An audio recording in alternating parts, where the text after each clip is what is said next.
அகத்தின் அழகு முகத்தில் தெரியும். இப்போ அதே தான் அகத்தின் அழகு நம்ம பற்கள் ஈரில் நல்லா தெரிய ஆரம்பிக்கும். நம்மளுடைய பற்கள் எப்பவுமே லைட் ஒரு வித மஞ்சள்ல இருந்தால் தான் ஆரோக்கியம். வெள்ளையாகவும் இருக்கக்கூடாது. வெள்ளையா இருக்கணும்னு சொல்லி நம்ம வாங்கி யூஸ் பண்ற பேஸ்ட்ல ஃபுல்லாவே கெமிக்கல்ஸ் தான். எப்படி நம்ம பாத்ரூம் கழுவ எப்படி ப்ளீச் போடுறோமோ அது மாதிரி பல்லையும் க்ளீன் பண்ணுறதுக்கு ப்ளீச் போட்டு போட்டு தேய்ச்சி நம்ம பல்லில் இருக்க எனாமலே காலி பண்ணிடுவோம். வேப்பங்குச்சியை சும்மா கட் பண்ணி மெல்ல சொல்லுங்க, இல்லை அந்த ஆழம் விழுத மென்னுக்கிட்டே தேய்க்க சொல்லுங்க. அதெல்லாம் நம்ம பெரியவங்க பண்ணும்போது குழந்தைங்க ஆட்டோமேட்டிக்காக செய்வாங்க. தான் ரொம்ப முக்கியமாக குழந்தையோட ஈரை பாதிக்கிறதுக்கு ரொம்ப முக்கியத்துவம் வாய்ந்ததாக இருக்கு. வணக்கம். இன்னைக்கு நம்ம ரொம்ப முக்கியமான டாபிக் தான் பார்க்க போகிறோம். நம்மளுக்கு ரொம்ப பிடிச்ச உணவை அதுவும் ஆசை தீர சாப்பிட்ணும் அப்படின்னா நம்மளுடைய பற்கள் ரொம்ப ரொம்ப முக்கியம். ஸோ இன்றைக்கி நம்ம விளியத்தில் பற்களை பற்றி நீங்கள் டீட்டெயிலாக பார்க்கலாம். வாங்க விளியத்துக்குள்ளே போகலாம். நம்ம பிறந்ததுலேருந்து நம்ம இருக்கும் வரைக்கும் நம்ம வாயில் போடுற உணவு அரைச்சி அடுத்த தன்மைக்கு கொண்டு போனோம் அப்படின்னா அதற்கு முக்கியத்துவம் ஃபஸ்ட்டாக யார் அப்படின்னா நம்மளுடைய பற்கள் தான். இப்போ அந்த பற்கள் எப்படி இருக்கணும் அப்படின்னா நல்லா ஆரோக்கியமாக இருக்கணும். பல்லு ஆரோக்கியமாக இருக்கிறத விட நம்மளுடைய ஈர் நல்லா ஆரோக்கியமாக இருந்ததுன்னா ஈர் வீக்கமாக இருக்கட்டும், ஈர்லேருந்து ரத்தம் வர்றது, அதாவது ஈர் ரத்த கசிவு, நம்மளுடைய பற்கள் சொத்தை இல்லாமல் நம்ம ஆரோக்கியமாகவே கடந்துடலாம். இப்போ ஃபஸ்ட்டு நம்ம குழந்தையிலேருந்து வரலாம்.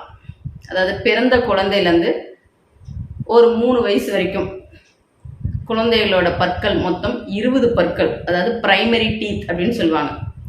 கிட்டத்தட்ட அந்த பிரைமரி டீத் 6 மாதத்துலேருந்து ஒரு வயசுக்குள்ளே வளர ஆரம்பிக்கும். அது கொஞ்சம் கொஞ்சமாக ஒரு பல்லு 2 ஆகி அப்படியே ஆகி மேலே ஒரு 10 பற்கள், கீழே 10 பற்கள், மொத்தம் 20 பற்கள் பால் பற்கள், அதாவது பிரைமரி டீத் வந்துடும். பிறந்த குழந்தைங்களுக்கு பல் இருக்குமா அப்படின்னா ரொம்ப ரேர் கேஸாக ஒரு சில குழந்தைங்களுக்கு ஒரே பல் வந்திருக்கு. ஒரு பல் இல்லைன்னா 2 பல். பிறக்கும் பொழுதே அந்த பல்லோடைய குழந்தைகள் பிறக்குது. அதை தான் நியோனென்டல் டீத் அப்படின்னு சொல்லுவாங்க. அந்த பல் கொஞ்சம் லைட்டாக ஆடிக்கிட்டு இருந்தால் ஒன்றும் பிரச்சனை கிடையாது. ஒருவேளை ரொம்ப ஆட்டம் கொடுக்குது அப்படின்னா, குழந்தை பிறக்கும் பொழுதே அந்த பல் ரொம்ப ஆடிக்கிட்டே இருக்குது அப்படின்னா குழந்தைங்களுக்கு பாலே குடிக்க முடியாது. இதனால் குழந்தையோட அம்மாவுக்கும் புண் வர வாய்ப்பு இருக்குது நிப்பில்ல. ஸோ அதனால் ரொம்ப ஆடிக்கிட்டு இருக்குன்னா அதுக்கு வேறு வழியே இல்லை, பல்லை எடுக்கிறது தான். நம்ம பிறந்த குழந்தைக்கு 6 மாதம் வரைக்கும் பல்லே இல்லையா, அந்த இடத்துல அந்த ஈர்லலாம் பல் இருக்காதுன்னா பல் உள்ளுக்குள்ளே இருக்கும். மேலே கவசமாக அந்த ஈர் மூடி இருக்கு, அவ்வளோதான். உள்ளுக்குள்ளே பல் இருக்கும்.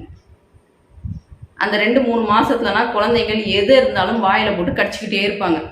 எது கிடைக்குதோ போட்டு கடிப்பாங்க. அந்த மாதிரி கடிக்க கடிக்க அவங்களுடைய ஈர் ஸ்ட்ராங் ஆகும். ஈர் ஸ்ட்ராங் ஆகும்போது அவங்களுடைய தாடையும் நல்ல வலிமையாக இருக்கும். அந்த பிரைமரி டீத்தும் ரொம்ப ஆரோக்கியமாக இருக்கும்.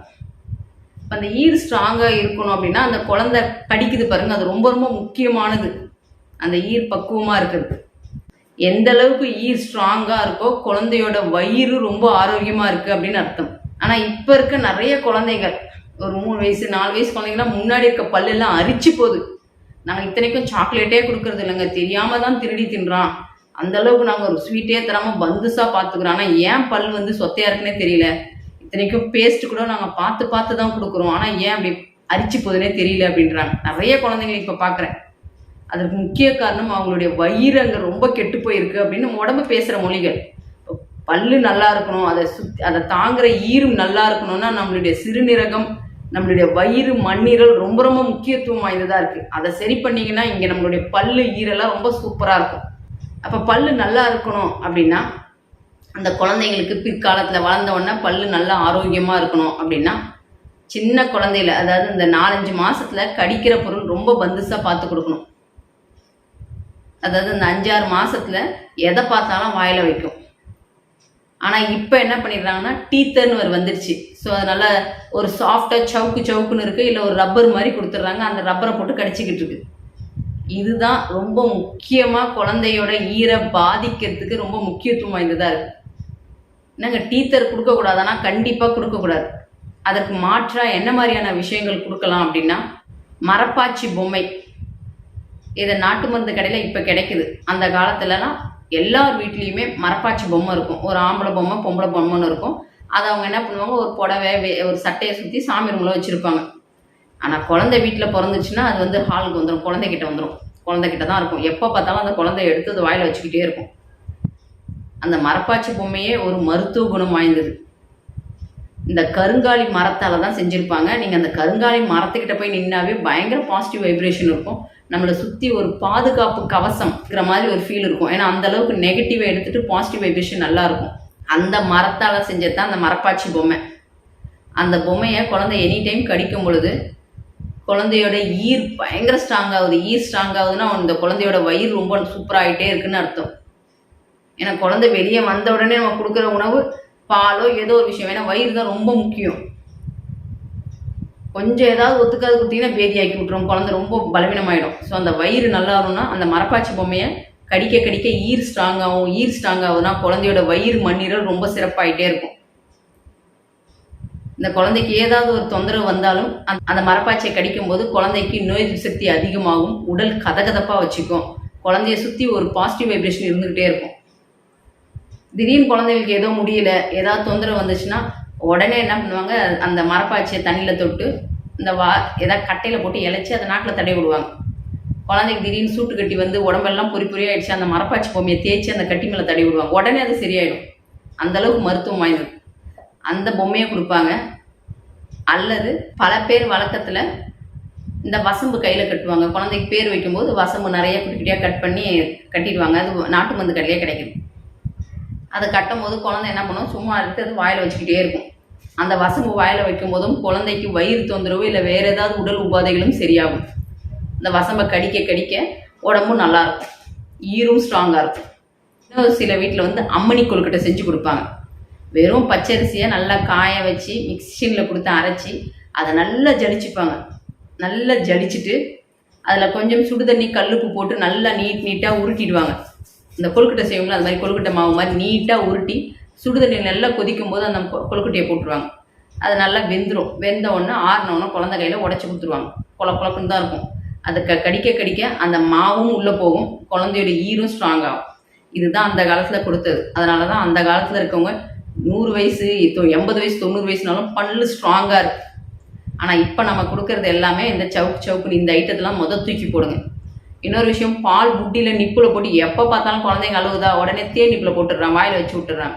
அந்த குழந்தை அதையே போட்டு சப்பி சப்பி சப்பி பல்லு ஈர் எல்லாம் வீக் ஆகிட்டே இருக்குது. அவங்க பிற்காலத்தில் பல்லு மட்டும் சொத்தையாகலை, ஈர் மட்டும் பலவீனம் ஆகலை, அவங்களுடைய உள் உறுப்பே பலவீனமாகிட்டே இருக்குது. அதனால் அவங்க நோய்வாய்ப்படவே வாய்ப்பு இருக்குது. அதனால் பல்லு முளைக்கிற வரைக்கும் அவங்க எதையாவது கடிக்கணுன்றதை இந்த மாதிரி விஷயங்களை கொடுங்க, அவங்க உள்ளுறுப்பு நல்லாகும். இது மட்டும் இல்லாமல் அந்த 6 மாதம் வரைக்கும் அந்த குழந்தைங்களுக்கு 2 நாளைக்கு ஒரு தடவை கம்பல்சரி ப்ரஷ் பண்ணணும். எப்படி பண்ணணும் அப்படின்னா, ஒரு வெள்ளை துணியில் சும்மா விரலில் காட்டன் கிளாத்தை விரலில் நனைச்சிட்டு சுற்றிட்டு தண்ணியில் தொட்டு அந்த ஈரை மசாஜ் பண்ணால் போதுமானது. ஏன்னா ஈரை நீங்கள் எந்த அளவுக்கு மசாஜ் கொடுக்குறீங்களோ பல்லு நல்லா ஸ்ட்ராங்காக வரும். தினமும் பண்ண வேண்டாம், வாரத்தில் 2 நாள் ஈரை மசாஜ் பண்ணி விடுங்க, இதுவே போதுமானது. அதுக்கப்புறம் 6 மாதத்துலலாம் குழந்தைங்களுக்கு பல்லு முளைக்க ஆரம்பிக்கும். 6 மாதத்துலேருந்து ஒரு வயசுலலாம் ஒரு பல்லாக முளைச்சி ஒரு 3 வயசுலலாம் 20 பல் வந்துடும். அந்த குழந்தைங்களுக்கு என்ன மாதிரியான ப்ரஷிங் பண்ணலான்னா, கம்பல்சரி பேஸ்ட்டோ இல்லை ப்ரஷ்ஷில் தயவு செய்து விளக்கவே கூடாது. அந்த குழந்தைங்களுக்கு இந்த சாம்பல், அதாவது நீங்கள் விரட்டி வச்சு யூஸ் பண்ணுறீங்கன்னா விரட்டியை வாங்கி காய வச்சு நல்லா அரைச்சி ஜலிச்சிருங்க. அதில் கல்லுப்பை நல்லா வறுத்து அதையும் அரைச்சி அந்த சாம்பல்லையே கலந்துருங்க. கிராம்பு ஒரு 2 அதையும் வறுத்து மிக்சியில் போட்டு நல்லா பொடிசாக சலிச்சிருங்க. இந்த 3த்தையும் கலந்துருங்க. நாக்கில் வச்ச லைட்டாக உப்பு சுவை, கிராம்பு லைட்டாக இருக்கணும், ரொம்ப காரக்கூடாது, ரொம்ப துவர்க்கக்கூடாது. பக்குவமாக குழந்தைங்களுக்கு ஏற்ற மாதிரி வச்சுட்டு அதை நம்ம கையில் அதை கொட்டிட்டு நம்ம விரலில் தொட்டு குழந்தை ஈரை சும்மா மசாஜ் பண்ணி விடுங்க. மசாஜ் பண்ணிட்டு குழந்தைங்களுக்கு கொஞ்சம் நாளைக்கு துப்ப தெரியாது, அதை நல்லா நீங்களே மசாஜ் பண்ணிட்டு ஒரு துணியை வச்சு தொடச்சி விடுங்க, போதுமானது. ஒரு வயசுக்கு மேலேனா குழந்தைங்களுக்கு கொஞ்சம் கொஞ்சமாக துப்ப தெரியும், அதுக்கப்புறம் வாயை கொப்பிடிச்சு துப்ப சொல்லுங்கள். இதுவே போதுமானது குழந்தைங்களுக்கு இந்த 3 வயசு வரைக்கும். அதுக்கப்புறம் நீங்கள் குழந்தைங்களை பழக்கினதுக்கப்புறம் குழந்தைங்க கையிலேயே அவங்க கையில் பவுடரை போட்டு விரலை வச்சு அவங்கள தேய்க்க சொல்லுங்கள். ஒரு 6 வயசு வரைக்கும் இதே ப்ரொசீஜராக ஃபாலோ பண்ணுங்கள். தயவு செய்து பேஸ்ட்டே வேண்டாம். குழந்தைங்களோட பல் அவ்வளோ ஆரோக்கியமாக இருக்கும். இந்த 6 வயசு வரைக்கும் சாம்பல் இல்லைனாலும் வேப்பங்குச்சியை சும்மா கட் பண்ணி மெல்ல சொல்லுங்கள், இல்லை அந்த ஆழம் விழுத மென்னுக்கிட்டே தேய்க்க சொல்லுங்கள். அதெல்லாம் நம்ம பெரியவங்க பண்ணும்போது குழந்தைங்க ஆட்டோமேட்டிக்காக செய்வாங்க. அதெல்லாம் பார்த்துட்டு தான் வளர்ந்துருப்போம். ஆனால் நம்மளுடைய குழந்தைங்களுக்கு சொல்லித்தர மறந்துட்டோம், தெரியல. ஸோ இதெல்லாம் நம்ம ரெகுலராக ப்ராக்டிஸ் பண்ணும்போது குழந்தைங்க அதை வச்சே மசாஜ் பண்ணிடுவாங்க. அதுக்கப்புறம் அடுத்த ஸ்டேஜ் 6 வயசில் ஒரு பல்லாக விழ ஆரம்பிக்கும். 6லேருந்து ஒரு 13 வயசுலலாம் ஓரளவுக்கு எல்லா பல்லும் விழுந்து வர ஆரம்பிக்கும். அந்த ஸ்டேஜில் ஒரு சிலரில் நிறைய பேருக்கு இந்த பிரைமரி டீத் இருக்கும்போதே உள்ள முளைச்சி வரும், இல்லை ஒரு சில குழந்தைக்கு வெளியே வரும். அதுதான் லிங்குலி எரப்டிங் அப்படின்னு சொல்லுவாங்க. இன்னும் ஒரு சில குழந்தைங்களுக்கு முன்னாடி ஒரு பல்லு பின்னாடி முளைக்கிறதே, முன்னாடி ஒரு பல் பின்னாடி ஒரு பல்னு வரும். அதாவது ஆன்டீரியர் க்ரௌடிங் அப்படின்னு சொல்லுவாங்க. இன்னும் ஒரு சிலருக்கு வந்து இந்த கோரப்பல் மாதிரி வந்துட்டு இருக்கும். சின்ன சின்ன குழந்தைங்களுக்கே பெருசாக இருக்கும் பல்லு, முன்ன பின்ன தள்ளி தள்ளி இருக்கும். அதை தான் அக்லி டக்லிங் டீத் அப்படின்னு சொல்லுவாங்க. இதெல்லாம் ஏதாவது பெரிய பாதிப்பானா நீங்கள் ஒன்றுமே பண்ண வேணாம். ஏன்னா நம்ம ஆல்ரெடி சொல்லியிருக்கோம், பாலியல் சாறு அடுத்த தன்மை மாறும்போது ஆட்டோமேட்டிக்காக மாறிடும். நீங்கள் உணவு சாரை கரெக்டாக கொடுத்தீங்கன்னா சூப்பராக மாறிடும். நான் பல இதில் சொல்லியிருப்பேன். நீங்கள் உணவை சரியாக கொடுக்கும்போது தன்னைத்தானே உடம்பு சரி பண்ணிக்கும். அதை தான் செல்ஃப் கரெக்டிங் அனமோலிஸ் அப்படின்னு சொல்லுவாங்க. தன்னைத்தானே உடம்பு சரி பண்ணிக்கும். அதனால் அதை வந்து பெரிய பயப்பட வேண்டிய அவசியம் இல்லை. நீங்கள் உணவில் பர்ஃபெக்ட் பண்ணாலே போதுமானது. அதாவது வயிறை நீங்கள் சரி பண்ணாலே அந்த பல் அரேஞ்ச்மெண்ட் வளர வளர கிளியர் ஆகிடும். அப்போ 6 வயசில் விழ ஆரம்பித்து ஒரு 23 வயசுலலாம் எல்லா பல்லும் வந்துடும். கிட்டத்தட்ட 32 பல்லும் வந்துடும். ஒரு சிலருக்கு 28 பற்கள் வரும். அந்த 4 பற்கள் வந்து ஒரு 25 வயசில், இல்லை 30, ஒரு சிலருக்கு 40 வயசு, ஒரு சிலருக்குலாம் 90 வயசுலலாம் கூட வந்திருக்கு. அதாவது ஞானப்பல் விஸ்டம் டீத்துன்னு சொல்லுவாங்க. ஆனால் இப்போ நிறையா பேருக்கு, கிட்டத்தட்ட 190 பேருக்கு அந்த ஞானப்பல் வரும் பொழுது 20 வயசுலையோ இல்லை 30 வயசுலலாம் எனக்கு லாஸ்ட் பல் ஏதோ முளைக்குது போல், எனக்கு வலிக்குதுன்னு ஒரே கவலையாக சொல்லிட்டு இருக்காங்க. அதை போய் செக் பண்ணோம்னா உங்களுக்கு பல்லு குறுக்கையாக வளர்ந்துருக்கு, இல்லை பல்லு வெளியே வராமல் நின்றுட்டுருக்கு, போனில் இடிச்சுட்டு நிற்கிது, அதனால தான் உங்களுக்கு வலிக்குதுன்னு சொல்லி அதை நோண்டி செதைச்சி எடுத்துடுறாங்க. ஏன் அப்படின்னு ஒரு கேள்வி இருக்கும். ஏன்னா இதற்கு முன்னாடிலாம் அது கிடையாது. ஆனால் இப்போ எல்லாருக்குமே அந்த கடவா பற்கள், அதாவது 3rd மோலார் டீத்துன்னு சொல்லுவாங்க, ஞானப்பற்கள் விஸ்டம் டீத் வரும்போது ஏன் தொந்தரவு கொடுக்குது அப்படின்னா நம்மளுடைய ஈர் ஸ்ட்ராங்காக இல்லாதது. இன்னொரு விஷயம், நம்மளுடைய தாடை அந்த அளவுக்கு பலமாக இல்லை. ஏன்னா நீங்கள் குழந்தைங்களுக்கு நான் சொன்ன மாதிரி இந்த கட்டைகள் இதெல்லாம் நம்ம நல்லா கடிக்கும் போது அவங்களுடைய தாடை நல்ல ஸ்ட்ராங்காகவும் நல்ல விரிவடையும். இப்போலாம் குழந்தைங்களுக்குலாம் கறியெல்லாம் கடிக்க கொடுக்கறதில்ல. ஐயோ என் குழந்தை கறியை கடிச்சா பல்லு வலிக்கும்னு சொல்லி அதுக்கு நல்லா சின்னதாக கட் பண்ணி கொடுக்குறோம். கரும்பு கடிக்கிறது கிடையாது. இதெல்லாம் நீங்கள் இந்த வயசில் கடிக்காதனால, இப்போ கரும்பெல்லாம் எப்படி கடிப்போம், இப்படி வச்சு கடிப்போம். ஒரு கறியை கடித்தாலும் இப்படி தான் கடிப்போம். அப்போ அந்த காலத்துலலாம் உணவு ஸ்நாக்ஸே என்ன அப்படின்னா கமர்கட்டு, அப்படி இல்லைன்னா அந்த குருவி முறுக்கு, இந்த தட்டை, சீடை, இதுதான் உணவாக இருக்கும். அதை நம்ம ஸ்நாக்ஸ் டைமில் அதை வாயில் போட்டு கடுக்குன்னு கடிச்சிக்கிட்டு இருப்போம். எங்கே கடிப்போம்னா நம்மளுடைய மோலார் டீத்து கடவா பற்கில் தான் கடிப்போம்.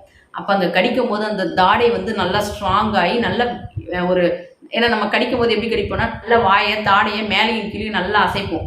அதை அசைக்கும் போது நம்மளுடைய தாடை வந்து நல்லா கொஞ்சம் ஸ்ட்ராங்காகவும் கொஞ்சம் வளரவும் செய்யும். அப்படி இருக்கிறதுனால அந்த லாஸ்ட்டாக வளர்கிற அந்த மோலார் டீத்துக்கு இடமும் இருக்கும். ஸோ அது நல்லா வெளியே வந்துடும். ஆனால் இப்போ எதையுமே நம்ம தான் கடிக்கிறதே கிடையாது. அந்த காலத்துலலாம் இப்போ வேர்க்கல்லாம் விவசாயம் பண்ணும்போது வேர்க்கல்ல நிறைய கிடச்சிருச்சுன்னா அதை வாங்கி அப்படியே அவிச்சு வெயிலில் நல்லா காய போட்டு வச்சுருவாங்க, ஒரு டப்பாவில் போட்டு வச்சுருவாங்க. அது எத்தனை வருஷனாலும் கெடாது. அதை எடுத்து ஃப்ரீயாக இருக்க டைமில் இல்லை மழை காலத்தில் எடுத்து கடுக்கு அது என்ன கடுக்குன்னு இருக்கும், கடாப்பல்ல வச்சு தான் கடிப்பாங்க. நம்ம உடம்புக்கும் அது வந்து ஒரு வித கதகதப்பை கொடுக்கும். ஏன்னா அந்த வேர்க்கடையில் ஒரு வித கொழுப்பு இருக்குது. அந்த கொழுப்பை நம்ம சாப்பிடும்போது, அதுவும் மழை வர டைமில் நம்ம அதை வந்து ஸ்நாக்ஸாக எடுத்துக்கும் பொழுது உடம்புல கதகதப்பையும் கொடுக்கும், உடம்பு ஆரோக்கியமாக இருக்கும். இப்போ பல்லும் நம்மளுக்கு ஸ்ட்ராங் ஆகும். ஆனால் நம்ம தான் இப்போ பல்லை சாப்பிட்டா ஏதாவது நம்ம ஹார்டாக சாப்பிட்டா பல்லு வலிக்கும்னு சொல்லி கரும்பா சாப்பிட மாட்டோம். அப்படியே கரும்பு குழந்தைங்களுக்கு கேட்டால் நம்ம என்ன பண்ணுவோம், நம்ம மிக்சியில் போட்டு அரைக்கிறோம், இல்லைனா குழந்தைங்களுக்கு கொடுக்கறதே இல்லை. குழந்தைங்க பல் வலிக்கும்னு சொல்லி எதையுமே கொடுக்காம குழந்தைங்கள தாடையும் ஸ்ட்ராங்காக இல்லாமல் ஈரும் ஸ்ட்ராங்காகாதனால பிற்காலத்தில் ஈரெல்லாம் வீங்க ஆரம்பிக்குது. ஈர் எப்போ பார்த்தாலும் வலிச்சுக்கிட்டே இருக்குது. ஸோ இந்த மாதிரி நல்லா ஸ்ட்ராங்காக கடிக்கிற மாதிரி இனிமேலேருந்து குழந்தைங்களுக்கு பழக்குங்க. நீங்கள் சின்ன வயசுலேருந்து பழக்கிட்டே இருந்தீங்கன்னா அதெல்லாம் ஒன்றுமே தெரியாது. அதை தான் சொன்னேன், பிறந்தப்பயே நீங்கள் அந்த கட்டையை கொடுக்கும்போது குழந்தைங்க அதை கடிப்பாங்க, இந்த வசம்பை போட்டு கடிப்பாங்க. இதெல்லாம் கடிக்கும்போது ஆட்டோமேட்டிக்காக அவங்களுடைய ஈர் ஸ்ட்ராங் ஆகும், அவங்களுடைய தாடை ரொம்ப ஸ்ட்ராங் ஆகும். நம்ம எதையுமே கொடுக்காம குழந்தைங்கள பக்குவமாக கொண்டு வரும்பொழுது வளர வளர அவங்களோட பல் வந்து ரொம்ப தொந்தரவு கொடுத்துக்கிட்டே இருக்கு. ஸோ நம்மளுடைய ஈர் வலி இருக்குது, ரொம்ப வீக்கமாகவும் இருக்குது, ரொம்ப வலிக்குது அப்படின்னா அவங்களுடைய வயிறு ரொம்ப சூடாக இருக்குது அப்படின்னு நம்மகிட்ட பேசுகிற மொழி தான். அதுவே எனக்கு ரொம்ப ஈர் வீங்கி இருக்குங்க, ஆனால் வலியே இல்லை அப்படின்னா அப்பையும் வயிறு சூடாக இருக்கு. ஆனால் வலியோட வீங்குது பாருங்க, அதற்கு என்ன காரணம் அப்படின்னா பசி இல்லாமல் மேலே மேலே உணவை போட்டு நல்லா சாப்பிடுவோம், திருப்பி சாப்பிட்றது, பசி இல்லாமல் உணவை வயிற்றில் திணிச்சே வச்சுருக்கும் போது ஒரு வித சூடு வரும். அதனால் வயிறு வந்து ஓவராக ஹீட் ஆகுது. ஆனால் எனக்கு வீங்குதுங்க, ஆனால் சுத்தமாக வலிக்கலை அப்படின்னா அது வெற்று சூடு, அதாவது எம்டி ஹீட்டுன்னுவாங்க. அது என்ன காரணம் அப்படின்னா, நல்லா பசிக்கும் ஆனால் நான் சாப்பிட மாட்டேன், நான் டயட்டில் இருக்கேன்னு சொல்லி ஒரு டம்ளர் தண்ணியை குடிச்சிப்பாங்க. இல்லை நல்லா பசிக்கும், போய் ஒரு கார்பனேட்டட் ட்ரிங்கை குடிச்சிக்கிறது. நல்லா பசிக்கும், உடம்புக்கு எது தேவையில்லையோ அந்த மாதிரி உணவை எடுத்துக்கிறது. இந்த மாதிரி இல்லைன்னா டீ காஃபியை குடிச்சிக்கிறது. இந்த மாதிரி பசி எடுக்கும்போது டீ காஃபி கார்பனேட்டட் ட்ரிங்க் வெறும் தண்ணியை குடிச்சு நீங்கள் வயிறை காய போடும் பொழுது இதை டயட்டுன்னு ஒரு பேர் வச்சுக்கிறாங்க. இந்த மாதிரி பண்ணும்போது வயிறு வெற்று சூடாகி ஈர் வீங்கும், ஆனால் அன்னைக்கு வலிக்காது அந்த வலி. ஸோ நம்ம வயிறு எப்படின்றத நம்ம இந்த ஈரை வச்சு நம்ம அழகாக கணிச்சிடலாம்.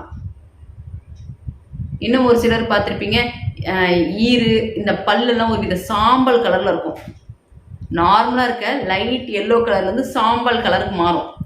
அப்படின்னா அவங்களுடைய கிட்னியில் சிறுநீரகத்தில் குளிர்ச்சித்தன்மை கம்மியாயிட்டே இருக்குது அப்படின்னு உடம்பே பேசுகிற மொழி, சூடு அதிகமாகிட்டே இருக்குன்னு சொல்லுது. நம்மளுடைய பற்கள் எப்போவுமே லைட் ஒரு வித மஞ்சள் இருந்தால் தான் ஆரோக்கியம், வெள்ளையாகவும் இருக்கக்கூடாது. வெள்ளையாக இருக்கணும்னு சொல்லி நம்ம வாங்கி யூஸ் பண்ணுற பேஸ்ட்டில் ஃபுல்லாகவே கெமிக்கல்ஸ் தான். எப்படி நம்ம பாத்ரூம் கழுவ எப்படி ப்ளீச் போடுறோமோ அது மாதிரி பல்லையும் க்ளீன் பண்ணுறதுக்கு ப்ளீச் போட்டு தேய்ச்சி நம்ம பல்லில் இருக்க எனாமலே காலி பண்ணிடுறோம்.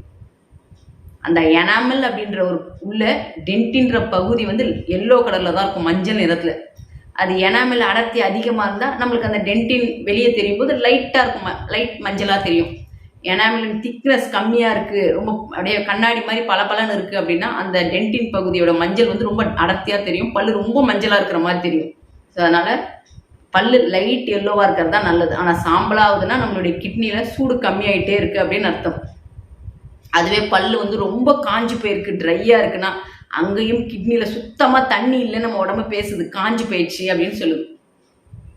இதுவே ஒரு சிலர் பார்த்துருப்பீங்க, பல்லு ஈரெல்லாம் ஒரு வித ஈரத்தன்மை கதகதப்பாகவே இருக்குது அப்படின்னா அவங்க உள்ளுறுப்பெல்லாம் ரொம்ப ஆரோக்கியமாக இருக்குன்னு நம்ம உடம்பு பேசுகிற மொழி தான். ஏன்னா நம்ம ஈரை வச்சு நம்ம உள்ளுறுப்பு எப்படின்றத நம்ம அழகாக கணிச்சிடலாம். அப்போ ஒரு சிலருக்கு ஈர்லேருந்து ரத்தம் ஊற்றிக்கிட்டே இருக்கும், நான் ஒன்றுமே பண்ணலங்க சும்மா இப்படி தேய்ச்சாவே ரத்தம் ஊற்றுது, அப்போனா உங்களுடைய மண்ணீரல் ரொம்ப கெட்டு போயிருக்கு. சரிங்க, நான் என் பல்லை பார்த்துக்கும் போது எனக்கு உள்ளுறுப்பு இதெல்லாம் கெட்டு போச்சு, நான் கண்டுபிடிச்சிட்டேன், இதை எப்படி நான் சரி பண்ணலாம்? வயிறு ஓவராக சூடாயிருக்கா? அப்போ என்ன மாதிரியான உணவு? பழையது, கஞ்சி ஐட்டம் இப்படியே கொடுங்க, உணவு நீராகாரமாக கொடுங்க. அப்போ வயிறு குளுமை அடைய ஆரம்பிக்கும். வெற்று சூடாக இருந்தால் குளுமை அடைய ஆரம்பிக்கும். ஒருவேளை மேலே மேலே திணிச்சு நீங்கள் இந்த மாதிரி வயிறு புண்ணாகுதா, வயிறு ஹீட் ஆகுதா, உணவு பசி எடுத்து சாப்பிட கொடுங்க. கிட்னி ஓவராக சூடாயிடுச்சிங்க, இப்போ அதை எப்படி சரி பண்ணலாம் அப்படின்னா, நீர் காய்கறிகள் நீர் பழங்களை எடுத்துக்கோங்க. நைட்டு ரெகுலராக டபுளாக உட்காருங்க. இதெல்லாம் பண்ணும்போது கிட்னி கதகதப்பாக மாற ஆரம்பிக்கும். மண்ணீரல் ஓவராக சூடாயிடுச்சிங்க, அதனால தானே எனக்கு ஈரிலேருந்து ரத்தம் வருது. அந்த மண்ணீரல் எப்படி சரி பண்ணலாம் அப்படின்னா, இனிப்பு ஐட்டத்தை கட் பண்ணுங்க. சாப்பிட்றவங்க இனிப்பு நிறைய சாப்பிட்றவங்க தான் இனிப்பை கட் பண்ணிட்டு நல்லா காரச்சாரமான உணவு கொடுங்க. இதெல்லாம் பண்ணும்போது உள்ளுறுப்பும் நல்லாகும், அதனால் நம்மளுடைய வெளி உறுப்பான ஈறு பல் எல்லாம் சூப்பராக மாற ஆரம்பிக்கும். அகத்தின் அழகு முகத்தில் தெரியும். இப்போ அதே தான் அகத்தின் அழகு நம்ம பற்கள் ஈரில் நல்லா தெரிய ஆரம்பிக்கும். அப்போ பல்லு முக்கியம் கிடையாது, நம்மளுடைய ஈர் ஆரோக்கியமாக இருந்ததுன்னா பல்லு ஆட்டோமேட்டிக்காக ஸ்ட்ராங்காக இருக்கும். ஏன்னா ஈர் நல்லா இருந்தாவே நம்மளுடைய கிட்னியும் நல்லா இருந்தாவே பல்லு சூப்பராகிடும். பல்லு சொத்தையாவெல்லாம் வாய்ப்பே இல்லை, பல்லு உடையாது. ஆனால் இப்போ நம்ம எல்லாமே பார்க்குறது இந்த 2 பல்லு உரசி காட்டுறாங்க, பல்லு பாருங்க அப்படின்னு. ஸோ நம்மளுடைய பற்கள் ரொம்ப முக்கியம் இல்லை. ஈரை மசாஜ் பண்ணுங்கள் ரெகுலராக. உங்கள் குழந்தைங்களுக்கும் சொல்லிக் கொடுங்க. இவ்வளோ நாளாக அதை பண்ணாட்டாலும் இனிமேவாது உங்கள் குழந்தைங்களுக்கு ஈரை மசாஜ் பண்ண கற்றுக் கொடுங்க. நீங்களும் ஈரை மசாஜ் பண்ணுங்கள். இதெல்லாம் பண்ணும்பொழுது படிப்படியாக ஆரோக்கியத்துக்கு வந்துடலாம். ஒரு நாளைக்கு 2 தடவை பண்ணலாம்னா தாராளமாக பண்ணலாம். உங்களுடைய விரலில் ஈரை மசாஜ் பண்ணிவிட்டு படுக்க வேண்டியதான், வாயை கொப்பளிச்சுட்டு. எனக்கு ரொம்ப புண்ணாக இருக்குங்க, ஈரெல்லாம் எனக்கு ரொம்ப புண்ணாக இருக்குது, நான் இனிமேல் எப்படி பண்ணலாம் அப்படின்னா, ரெகுலராக மசாஜ் பண்ணுங்கள். இது இல்லாமல் 2 வேளை செக்கு நல்லெண்ணெயை ஆயில் புள்ளிங் வாயில் போட்டு கொஞ்சம் நேரம் கார்கிள் பண்ணுங்கள். ஒரு 5 நிமிஷம் நல்லா அப்படி கொப்பளிச்சு கீழே துப்பிடுங்க. தினமுமே 2 வேளை பண்ணிகிட்டே வாங்க. ஒரு வாரம் செய்யுங்க, அந்த புண்ணெல்லாம் படிப்படியாக ஆற ஆரம்பிக்கும். இப்போ ஈரில் புண்ணு கிடையாது, அங்கே வயிறெல்லாம் புண்ணாக இருக்குதுன்னு அர்த்தம். ஈரில் பிரச்சனை கிடையாது, உங்களுடைய வயிறு மண்ணீரல் பல்லில் ஏதாவது சொத்தை இருக்கா, பல்லில் பிரச்சனை கிடையாது, உங்களுடைய கிட்னியில் தொந்தரவாக இருக்குது அப்படின்னு அர்த்தம்.